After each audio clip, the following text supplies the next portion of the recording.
Berita Sumsel 24 jam hari ini. Sultan Iskandar Mahmud Badarudin secara eksklusif memaparkan secara rinci silsilah Kesultanan Palembang Darussalam kepada tim podcast Cukup Pedes belum lama ini.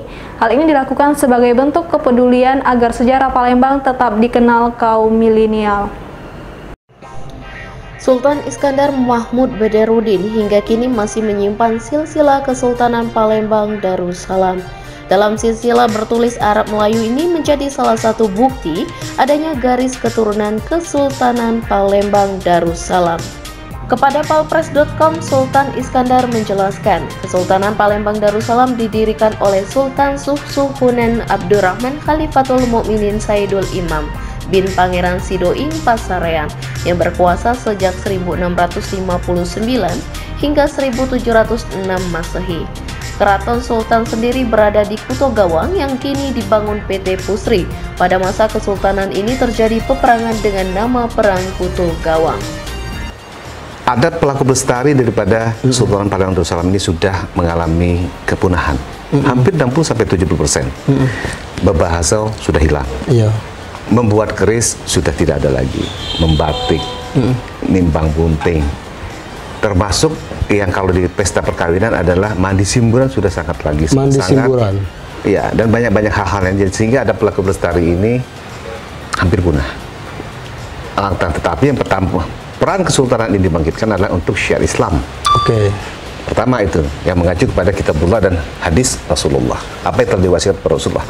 Kemudian kepada adat dan budaya selagi itu tidak syirik dan musyrik. Selanjutnya Kesultanan Palembang Darussalam diserahkan kepada anaknya bernama Sultan Muhammad Mansur Jayo Inglago bin Sultan Susuhunan Abdurrahman Khalifatul Mukminin Saidul Imam hingga akhirnya dibubarkan Belanda pada masa Sultan Susuhunan Mahmud Badarudin bin Sultan Muhammad Bahauddin. Dia menjelaskan institusi Kesultanan Palembang Darussalam memang sudah vakum sejak tahun 1823. Akibatnya hampir 60 hingga 70% adat dan budaya sudah punah, seperti bebaso, membuat keris, sampai tradisi mandi simburan pada pesta perkawinan. Untuk itulah pihaknya sebagai pelaku pelestari adat Kesultanan Palembang akan terus melestarikan adat dan budaya selama tidak bertentangan dengan syariat Islam. Reporter dan juru kamera, tim Sumsel 24 jam, palpres.com. Pemirsa, Bupati Lahat Ciujang meresmikan tempat wisata Aik Pacar di Desa Serambi, Kecamatan Jarai, Kabupaten Lahat. Peresmian sebagai dukungan dari pemerintah dalam menggeliatkan wisata untuk meningkatkan ketahanan perekonomian selama pandemi. Bupati Lahat Haji Ciujang cukup menikmati saat berada di wisata Aik Pacar yang ada di Desa Serambi, Kecamatan Jarai. Di sana Bupati Ciujang mandi di kolam yang menjadi spot andalan di tempat wisata tersebut. Diketahui wisata Aik Pacar memang memiliki alam yang masih asri, bahkan kejernihan airnya bisa langsung diminum karena memiliki pH yang netral. Kehadiran Bupati Ciujang untuk meresmikan wisata Aik Pacar. Peresmian dilakukan sebagai bukti bahwa pemerintah mendukung dibukanya tempat wisata untuk meningkatkan ketahanan perekonomian warga selama pandemi. Adanya Air Pacar ini tadi diundang kita untuk destinasi Air Pacar di Desa Serambi, Kecamatan Jarai, Kabupaten Lahat ini. Pak Bupati mandi, dinginnya, kopinya cukup mantap, pengunjungnya juga banyak, dan destinasi ini salah satu di Kabupaten Lahat yang paling mantap. Yang pengembangnya adalah anggota DPR dari Kabupaten Lahat, Pak Fajroni.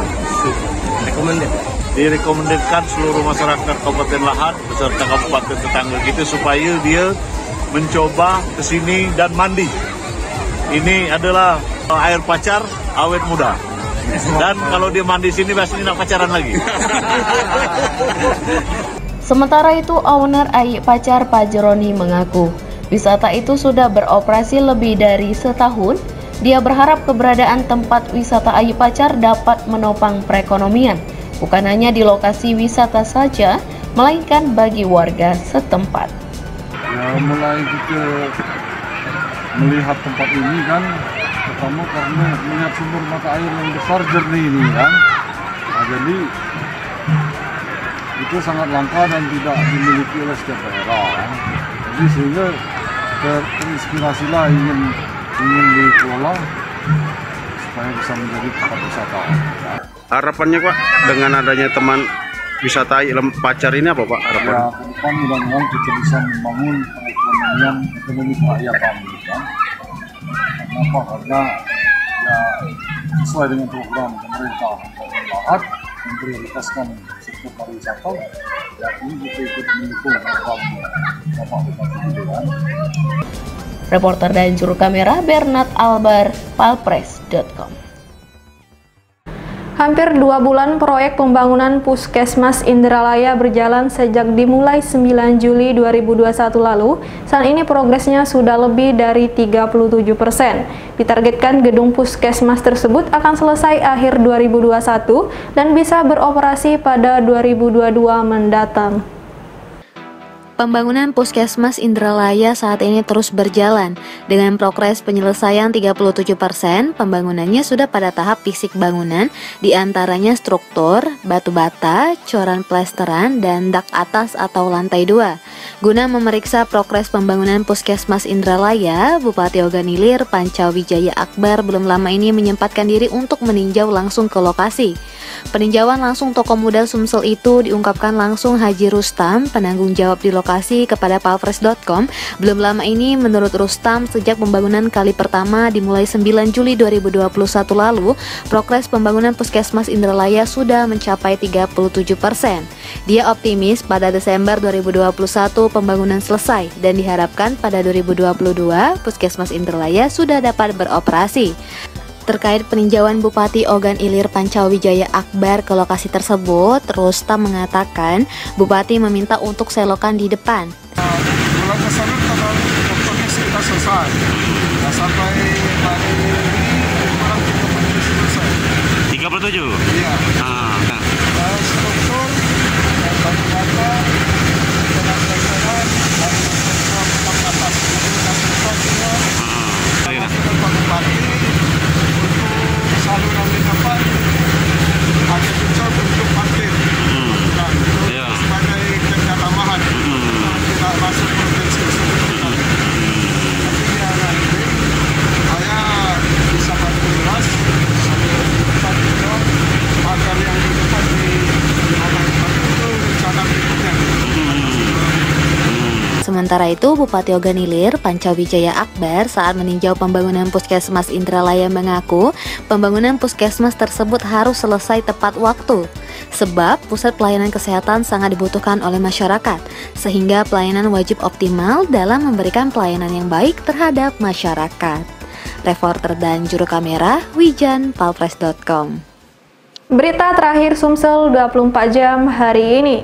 Keindahan panorama alam Gunung Dempo rupanya bisa dinikmati dari Kabupaten Empat Lawang. Tepat di bawah kaki Gunung Dempo terdapat Cugup Ayi Dehian. Menariknya, air terjun ini memiliki 6 tingkat aliran dan setiap tingkat alirannya diberi nama yang berbeda. Nama Gunung Dempo tentu identik berada di Kota Pagar Alam. Namun keindahan gunung terbesar di Sumatera Selatan ini juga bisa dinikmati warga Empat Lawang. Letaknya di Desa Sawah, Kecamatan Muara Pinang. Di sana ada tempat wisata yang belum banyak diketahui masyarakat luas. Namanya Cugup Ayi Dehian. Keberadaan air terjun ini tepat di bawah kaki Gunung Dempo. Ketua Komunitas Laskar Penjelajah Alam Riki mengaku akan mempromosikan potensi wisata alam Cugup Ayi Dehian. Cugup yang berada di perkebunan kopi di kaki Gunung Dempo ini memiliki 6 tingkat aliran dan setiap tingkat alirannya diberi nama yang berbeda. Seperti Cugup Pelinjangan yang berada di tingkat paling bawah, Cugup Ayi Dehian, Cugup Akak, Cugup Duo Muaro, Cugup Lumutan, dan Cugup Tinggi. Cugup Tinggi ini berada di tingkat paling tinggi serta airnya jatuh dari ketinggian yang paling tinggi juga, yaitu sekitar 40 meter. RPA itu Laskar Penjelajah Alam atau Kelompok Penjelajah Alam. Rencananya kita ingin muda-mudi Desa Sawah tahu akan potensi di desanya, berapa banyak potensi wisata yang ada di desanya. Harapan kedepannya ya Desa Sawah itu tujuan, Tempat awam tujuan seperti kabupaten tetangga, kayaknya pagar alam. Di tempat sama, pengarah jalan Hengki menuturkan perjalanan ke Cugub Angai Degian ini sangat sesuai dengan ekspektasi karena bisa menikmati keindahan Gunung Dempo dari Kabupaten Empat Lawang. Reporter dan juru kamera Eko Wahyudi, palpres.com. Demikianlah berita Sumsel 24 jam hari ini. Untuk pemirsa Sumsel 24 jam, jangan lupa tetap menerapkan protokol kesehatan seperti menjaga jarak, mencuci tangan, dan menggunakan masker. Saya Sri Depi, sampai jumpa.